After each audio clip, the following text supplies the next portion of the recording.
The only way you'll ever keep doing anything is by being good at it. Yeah, but then what you're saying is to be a 1% broker, that's just who you are.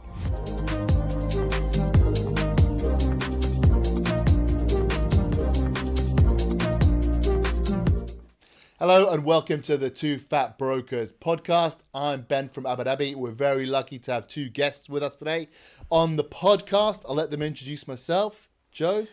My name is Joe Butler. I'm here to introduce myself. I'll let them introduce themselves. Joe, who is he? Yeah. Well, I'm Joe, Sorry, Joe. from Dubai. So thank you for having me on the podcast. Very excited to get into these topics today. Working in the Dubai real estate market, just like these guys. Fabrizio Saltini here. I am lucky or unlucky to be partners with Barney Crompton at Eden Realty. Eden Realty Real Estate. Eden Realty Real Estate, yeah. Only on the trade license, Marty Pan. And I'm Barney It's Crompton. redundant. I am unfortunate enough to be his brother, his business partner, and Joe's friend. No one Yeah, can there see you who go. you're pointing at. That's a good point. Anyway, doesn't matter. I use today their names. our topic is how to become the 1% broker, the broker to the 1% of the wealthiest people in the world. We're lucky to have obviously I'm more of a manager, but three great brokers here. So Fabrizio, maybe we'll start with you. How did you get into the position of having clients worth so many billions of dollars? Thank you for the words. Yeah, no. We have a squeaky clean file over here. Over here. So I believe that the evolution is natural for brokers that are doing business here for a long time. I mean, we all start selling, small apartments, doing, leasing small. How long have you been in the market? I've been in the market for about 14 years. And I took the leap of faith into running into high-end sales about 9-10 years ago. And you did that consciously? Like Yes, I did. Basically, I was doing very well doing apartments in Marina in MR6 Towers. So I was a specialist over there. Nice. Knew all the security guys. So but I thought to myself, like I've been doing this for a long time and I'm doing well, but that's it. I don't think I can do more than that. Yeah. Now, personally, I wanted to earn more, make more money. And for me, there is only one way to make more money where you can no longer sell more units at that time, because I started real estate just during the recession or post-recession. So everyone in the market was selling a number of units. No one was doing the numbers that they're pulling out today. So shifted to high-end to the fact that we make more money. I'd rather sell 30 million dirham properties rather than 2, 3, 4 million properties. So how did you say like you shifted to it? How do you shift to it? Still one of my listings in Emirates Hills, if I remember correctly. Kind of. So basically, I decided to go at that time to the most expensive neighborhood in Dubai, which was Emirates Hills. And usually, when I set my head into something, I make it happen. And touch wood, it did happen. So tell us, give us some details. How do you make it happen? You went So to Emirates basically, Hills? I believe in exclusivity. I've been working on exclusive properties since I was doing apartments, and I sold them, a big percentage of them. And I went with the same mindset to the high-end market. So let me work. I don't have a lot of buyers for high-end market. And in my head, how can I get buyers for the high-end market? Working on properties. So I will let me focus on getting the property, the listing first. Buyers will come. And I believe buyers are always there. How do you get a listing if you're just breaking into the high-end market? I can't say here right now without getting a fine. Oh, It was 2014. No. At that time, Back in those days, it wasn't naughty so to make phone I did calls. call a lot of people that didn't want my phone for my call, but I mean, a lot of them did want it, and I got into meetings, and the right guy, believed on the words I said and gave me exclusivity of a house in Emirates Hills, which other agents were marketing with, rubbish photos, different prices. And I asked the question I ask all my sales until today, if the house is in the market, why haven't sold yet? Because what they're doing is rubbish and I can do better. And I did, because 4.5 months of listed my first property worth 30 million.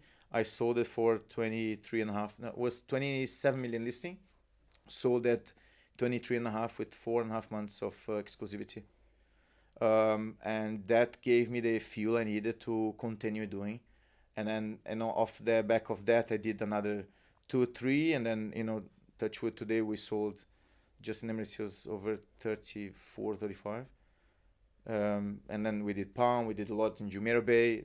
And, once you break into that high-end sales brokerage, which is a very niche market, there are a few perks you learn in the route to selling that. I think it's also when you're dealing with people like this, they aren't the kind of people that will ever open a property portal and make a phone call and I want to see this property.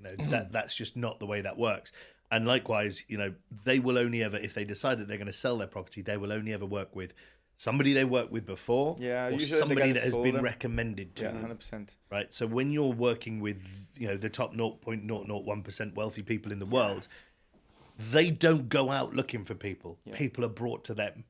Yeah. Right. And that's how you perpetuate your position in the market, is by asking for the business and being recommended. 100%. That's it. So how did you get your first break in the super high end? I was working in a company. So 1870, a long time ago. The Trucial States. Sorry. Carry.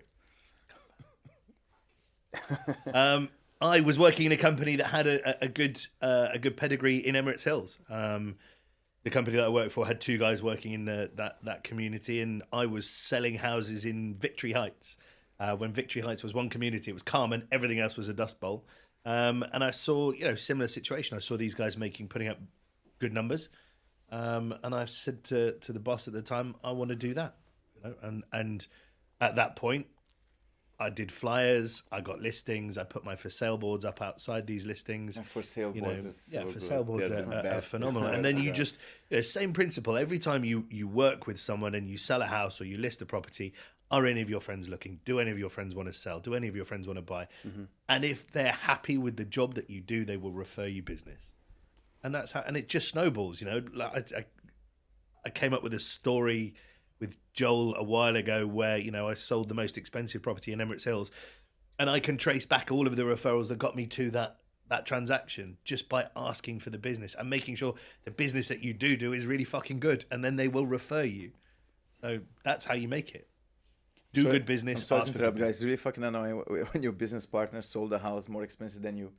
It gets you. Sold 3 of those. Sold 3 of those. Gets you on your toes a little bit, but. So Joe, this is an area that you want to break into. Yeah, no, I mean, you got a different approach, or?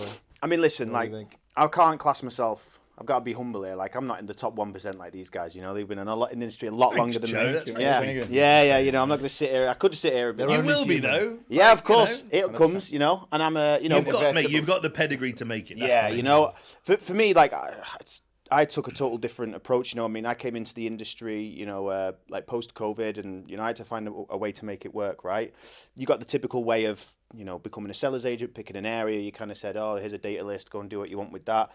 I thought, well, I come from a filmmaking background. I'm good on the camera. Can I do something a little bit different?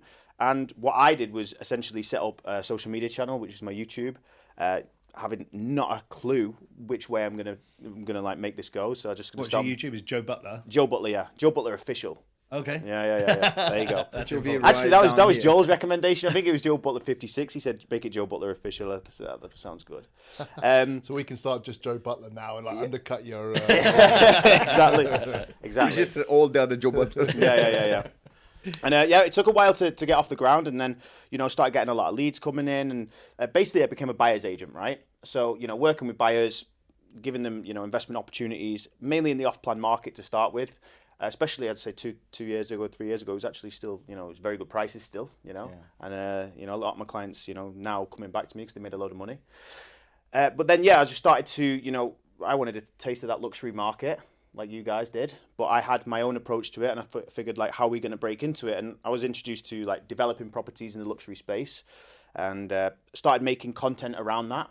And you know what? When I started making content, I didn't have a clue. I was like, right, we just got to make this content. okay, until people come to me and say that I'm going to try this guy out. And basically that's what happened, you know. I like to say, fake it till you make it, right? You know, but you know, we didn't ever do anything that we didn't have full confidence in, and I worked with all the right people, so I made it happen. It's not like I did something that I wasn't confident doing. But then, yeah, we got our first client in the renovation space, and then that was actually in the marina, and then we are expanding. We got like Meadows, Jumeirah Golf Estates now. Masonets, I think, will be a really good one because the view is amazing. Yeah, it's going to be insane. And yeah, like we built those case studies, and we started to target now that sort of top 1% of buyers. And now, you know, we just, like you said, once they do it once, these buyers are just going to, they see we make them 35, 40%. What are they going to do? They're going to come back. They trust you, man. Yeah, you know, they just want to see we can do the job right. And then that's kind of how I tapped into it. Still got a long way to go, but it's exciting. So journey. you're brokering these deals and on the premise that you're selling this product to an investor. Yeah. Then you help the investor renovate. Yeah. And then you sell it back on. Exactly. You're making them 30, 40%. Exactly. Yeah, what's not to like? Yeah, essentially like a consultancy service, right? You know, we'll source you the property, and we always work with the best brokers in the area, you know, like Jumeirah Golf Estate, you got Darren Murphy from Allsop, you know, we've got different, you know, agents in different areas as well. And then, yeah, we basically Darren Murphy. Yeah, Darren Murphy. Darren Murphy. Yeah. Okay, fine. I'd say like use you guys for the Emirates Hills, but we don't have anyone at that budget yet. Soon. Soon. Keep selling, keep flipping for them, and they'll be in there soon enough. Yeah. So Ben, what about you? Yeah, tell us, Ben. Yeah, well, I'm not a broker. Yeah, but you have brokers in your company. You've got what, 50 brokers now? Or in our company, should I say? No, but 40. Okay. Amazing. And you must have seen them, some of them, go from stage to stage. What have you noticed about them, and how did they do To it? be honest, the Abu Dhabi market's not really the same as Dubai market on many levels. We don't have anywhere close to the budgets that you guys, you know, 8 million dirhams is like massive in Abu Dhabi. But what about Nur Absolutely Island? massive. Yeah. Nur Island and all these Lodon. big houses in Sadia. Yeah, but I mean, Nurai Island is, I don't know, it's like 20 units, and they change hands very rarely, incredibly rarely. Now, the prices are going up a bit now, so, you know, you're getting some, I think a Hid Villa sold recently for about 120 million, but, you know, the transactions are incredibly rare. And who are the kind of brokers that are brokering these? That's a great question. Yeah. Do you have the answer to my great question? To be honest, a lot Dubai is still, you know, because the buyers are still very local. We do get some, you know, external investors, you know, some Russians and some Chinese, but even then they're not very big. Some of the Russians are, but still there's still a lot of Emiratis buying, and they're bought like and sold in the Majlis and things like that. Most transactions that you happen will be through personal referrals without a broker. Most of the big ones in particular. So, you know, if you've got an agent who's selling, you know, 10 million, that, you know, that's absolutely massive. And But there's more and more it's big mostly listings off-plan. coming on in Abu Dhabi, right? Yeah, more and more, though we it's mostly off plan at the moment, but there is, you know, there is a slightly higher level of property coming in now. But to be honest, yeah, I mean, we don't have the same buyer profile as Dubai. We don't have, you know, a brand of brokers who are in that super luxury. And section. that Jubail Island is something that I've been looking at, and it's really promising. You know, those big nice. plots facing, you know, 20,000. Yeah, you're bringing this up because you've got a big plot for sale. 35,000 square foot there on the water facing the natural reserve. I think If you need a broker in Abu Dhabi to help you work on that, Fabrizio, let me know. Yeah, we've got a couple of days ago. I'll recommend someone. Tell us about that broker then. Is he a top 1%? Yeah. What about like Hell's Bells? Like she's up there doing those kind of things, or Olga? No, I mean, you know, they don't want to go into like, you know, individual people, but Or is it because they'll give you an ass give- whooping when you get back? yeah. You didn't talk about me. you know, it like I don't know any of those super prime brokers in Abu Dhabi. They're not like, you know, like you guys are well known in the market. Maybe, you know, their social media is not that good. I mean, I only know you guys 'cause I'm related to one of you and you work with the other. I couldn't tell you another super prime broker. Yeah, apart from Murphy from Jumeirah Golf Estates. So it's different. Yeah, and you know, I don't think Abu Dhabi is a good poster child for that kind of thing. But what I like, so I mean, we heard from both of you guys about how you started. How do you keep that going? Obviously, asking for referrals, but now you guys have gone into here's a great example: social media, and this is what the medium that Joe's using Yeah. to, I mean, Joe's done it better than any do of it. us have even Yeah. tried. Like, Barney, you you've got a really great succeeded radio with it. voice, though. Yeah, you do. I got a face for the radio too. Yeah, That's what yeah, yeah. people No, you say. don't. Yeah, it's good to. Yeah, no, I mean, So is social media the way to maintain that, like showing your face and being out there? Yeah, Barney. yeah. Tell me why you guys? Because I mean, I've not really seen loads of social media on you guys. I know we tried it once, but I don't think you were ready for it personally at the time. Nah. So why now? Like, Barney's the guy to answer this question. I start, man. If you go through my YouTube channel and go all the way back to the beginning, that was a Barney with no grey hair. A The bags under the eyes. time ago, Barney. It wasn't that long ago. Just before I had kids. 8 years, 9 years. Mad. Why did I get into it? I don't know. I guess. Yeah. But I mean, why? But is it the way to maintain? Like, so once you get your foot in the door, once you get your first listing for 27 million, sell it for 23 million, lose the guy 4 million dirhams, how do you then, keep that, that momentum Well, going? no one's going to blame you for I'm them just losing joking. money. The for market argument. is A the point market, being, yeah. the only way you'll ever keep doing anything is by being good at it. If you try something, you're shit at it, you'll never make any money at it, you'll quit, or people will just never work with you, you'll not make any money, and you'll leave. Yeah, but then what If you're saying is to be a good, 1% broker, that's just who you are. How do you you're actually just good at what you it? do. Right, but what How does that good? mean? What do you do that other people don't? Yeah. What do you do that the other 99% of people don't do it? I think for me, it's about having the level, or your client having the level of trust in you. One, to use you because these are high ticket items, and two, to refer you. So it's all about maintaining trust and transparency. If you can prove to these people who are exceptionally hard to please because they are used to the absolute best, you can prove to them that you can look after them, keep up with them, get them the best deals, and get them what they want, they will stay with you and they will refer you. Yeah. But how do you do that? do a good job. Yeah, what do you mean? Be a bit more specific. How do you do what? Well, Which facet? So He can't give the secret Well, sauce. let's say you're in a can't- pitch and some guy wants to sell his 300 million house. He's like, okay, you've been recommended. So what's your pitch? What's your spiel? How are you going to keep up with me? How are you going to get me the best deals? How are you going to do all these things that you're saying are required for you to be in this position? Well, I mean, right now you go back onto your track record. Right, but sold let's these assume that you're starting off. You've got your first foot in the door. You've got your deal. You've got your first referral. How do you build momentum through that? It all, as long as you can prove you have the track record. The hardest bit is getting into it, right? The hardest bit is breaking into getting your first listing. And there are various ways of doing it, and I don't want to give away the secret sauce. But point being, Give it away. The Give way- the secret No, sauce. fuck those guys. I'll interrupt Barney. Yeah? So I believe that when you enter, it's a very difficult market to crack into because a lot of brokers in Dubai tried and failed. We're lucky. I think we're very good on what we do, but we also, I think luck is a big part of everyone's, well-doing. I think we're lucky enough to be able to enter that cult, yeah. Because once you're inside that market, that really it is a little like a cult. They don't let people in very easily because of privacy. They want to make sure you don't talk too much. That's why I think a lot of the high-end brokers don't have a very strong social media. I was going to say, do you think that can have like a bit of an adverse effect? Yeah, in a way, I believe in a way it does, and I'm saying as a traditional broker that have a little weaker social media presence. I believe that once you're in that club, not a cult's a bit weird, isn't it? I did like cults, Yeah. to be honest. Yeah. Like we all get together on the first full moon of the month. So I believe that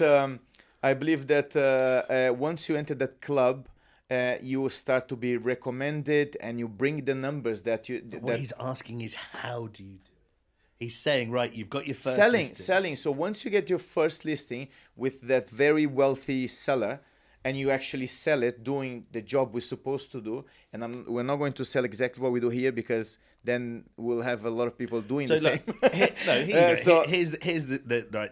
the way I did recommendation will go, and one deal becomes 2, and it becomes 10, and then. But how'd you get your first listing? Well, no. So he said how he got his first listing. So that's great. So he sold it. Fantastic.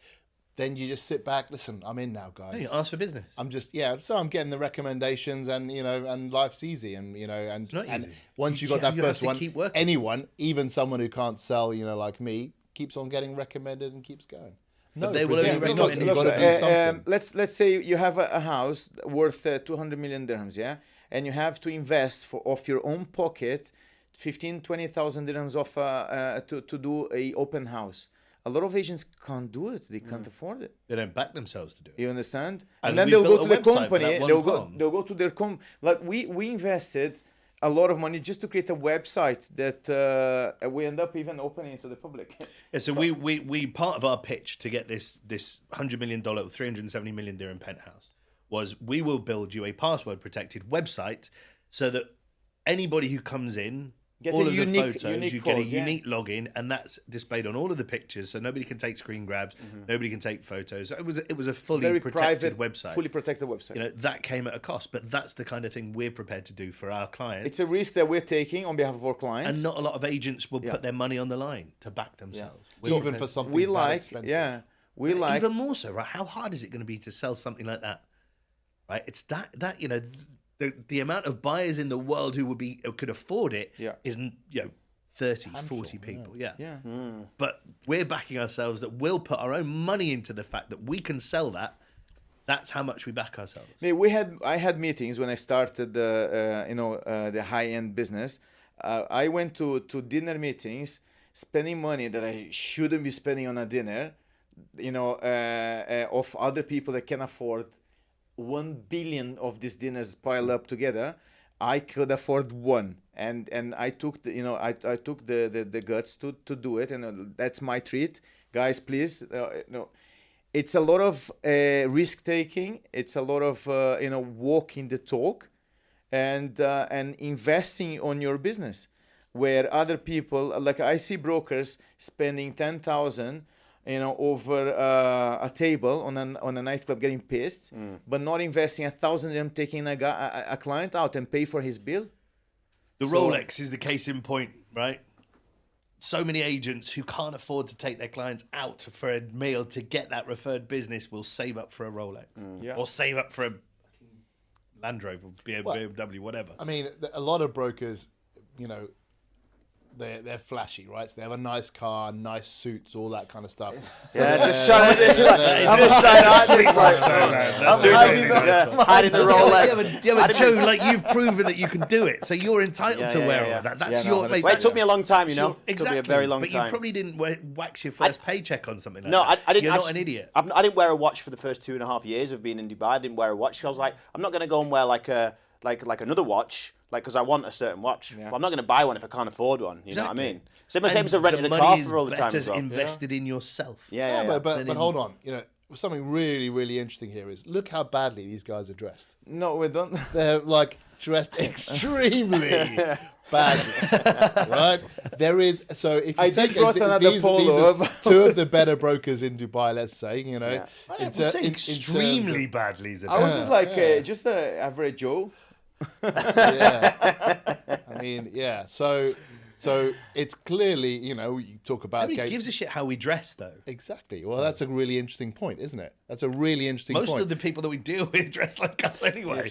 But it's Yeah. interesting as well. Even for me, I probably wear like a shirt like once a week, and mainly because I Chops I off end the up. rest of the time. Yeah, well, I mean, I might as well be, because the amount I sweat in suits, it's mad. it's Yeah. disgusting. Like, Especially go and watch a sites. couple of my YouTube videos, like, man, Yeah, back you're in right.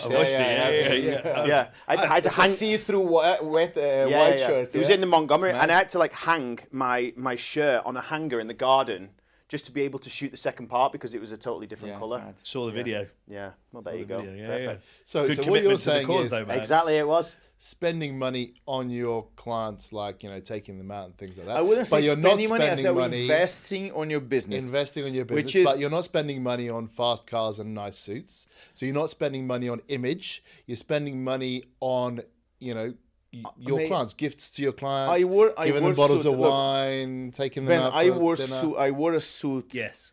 for a good 10 years of my career when I was running another company, and then I started with Barney, our own company. And in the beginning, I was wearing suits, and I was going for viewings and getting wet. and I'm having these billionaires looking at me and say, bro, why are you wearing a suit with this weather? And then I understand, like, I want to prove something to someone that does not care what I'm dressing. He wants to get a deal on that particular house. That's all he wants. Doesn't care what I'm you not drive, saying doesn't we care have what's to on your dress wrist. like a bum, but we need to dress nicely. Yeah. I don't need to wear a 3-piece suit to close $100 million deal. Yeah. I need to do my job. I need to protect my client interest and get as close as I can to the price he wants. I need to do A, B, and C marketing wise to get the house out there, in the way that it should go out there, and I need to perform. So my client is more interested. We do look good, I'm being narcissistic right now, but I You mean know what? I know narcissistic. Yes, Yeah. you said it right. It's right, yeah. Question my English, Barney. I'm already like a little bit nervous about it. Yeah, and my second language, not my first one. Mate, it's very good. Yeah, so I think we need to look good enough. And we need to be clean. We need to be wearing new clothes. I don't think we need to wear a brand. New money wear a lot of brands. The old money that we deal with, they buy brands because it's there. It's not, they're not bragging about having a Gucci shirt. No. They don't care, man. It's just there. I saw billionaires wearing very expensive pants with some H&M t-shirt. They don't care. Yeah, they care about what can you do to get me the deal. And we've been getting them the deal. That's why they still business. I think that's also business with us. a valid point.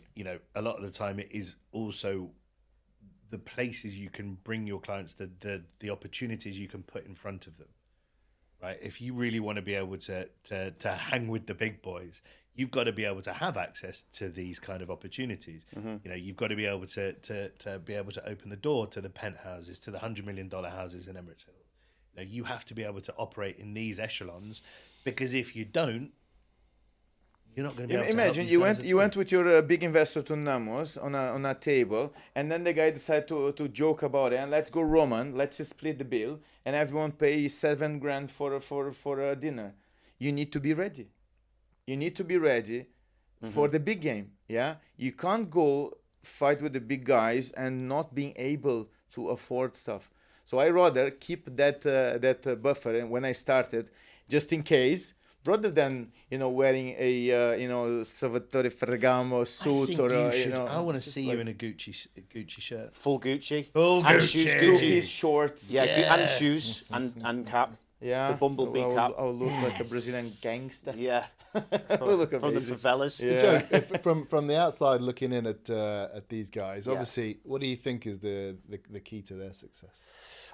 Well, I mean, like you Let's said, not be too, no track sycophantic. record, right? You guys have proved yourselves. There's nothing to prove anymore. You don't have to act in a certain way, and you don't have to. You've done the legwork now. What's a question a lot of people would be asking is like, how can I get access to being an Emirates Hills broker? And I think nowadays, for a new broker to come in and be that top 1%, I think it's very, very hard, because imagine There's a a new lot more. broker The coming in, competition's regardless if they're from the US or wherever. Let's say unless they're bringing buyers to the table, if they want to be a good seller's agent and come into Emirates Hills, There's a lot of people But that have tried. I think and we work with them, to be honest. We're not gatekeeping or anything. No, of we course work you're with not. everybody. But I do think there is no area in Dubai that you will not succeed if you get the time to learn and you work your ass off. Yeah. I think there is nothing that stops you from entering any community. If you have a little bit of savings to invest on yourself and a potential client,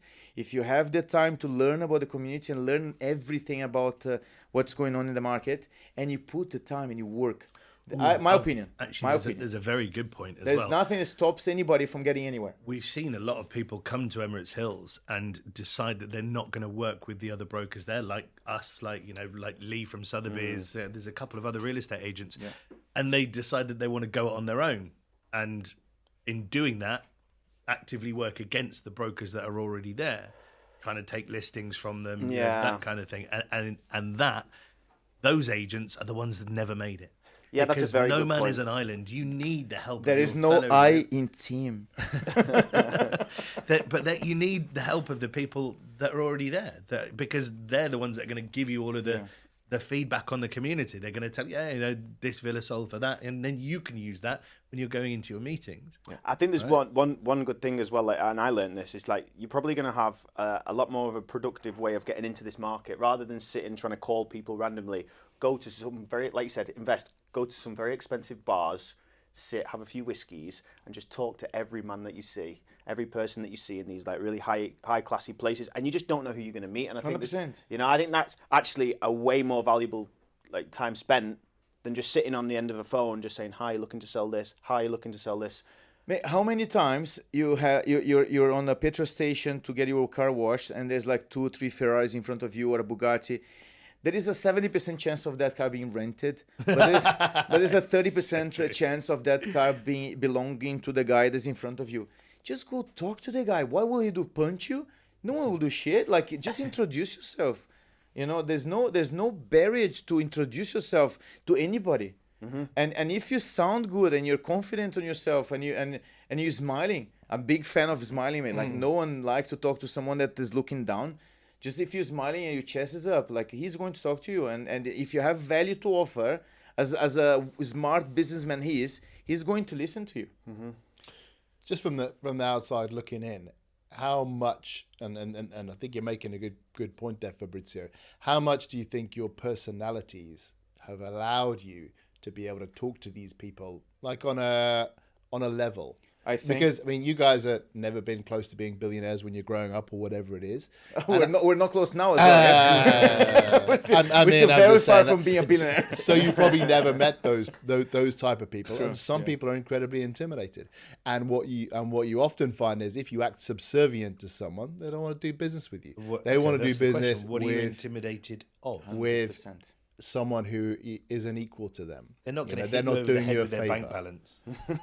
You know, the only thing you're talking to is somebody. All right, but I'm asking you the question. Do you and think it's your personality? Not you know. I think in my case, I believe my personality has big influence on my so-called success, if I may say.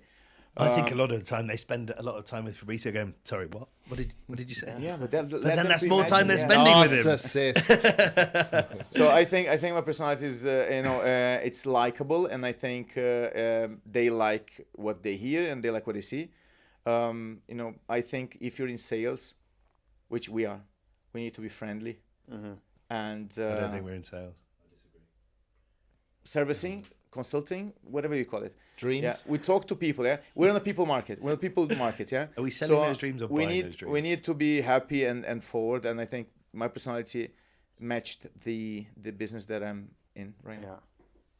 Yeah, I suppose you have to be gregarious. All right, guys. Any final thoughts? Yeah, just it's very easy at the start to give up in the real estate market in Dubai. For sure. Oh my God. Like, Very good I point. must have, I nearly threw the towel in at least 4 or 5 times, but I was like, no, we've got to, something good's going to come of this, especially when you're down to a few thousand dirham and you're like, shit, I've got this to But pay you're that for. guy that persevered. That's your mindset. Yeah, you got to, you know. Apart from that. They got stats in America where they say 80% of brokers give up in the first year. Oh, of course. Can totally understand why. Yeah. Right, I think we have to knock this one on the head. Yeah. Thank you very much. Thank you to Fabrizio. Thank you you guys. to Joe Thank you as so much well. for I've having been us. Guys. Ben from Abu Dhabi. Thank you to me also. I've been Barney from Dubai. We're always here. See you next time. Thank you, guys. Thank you guys. Thank you.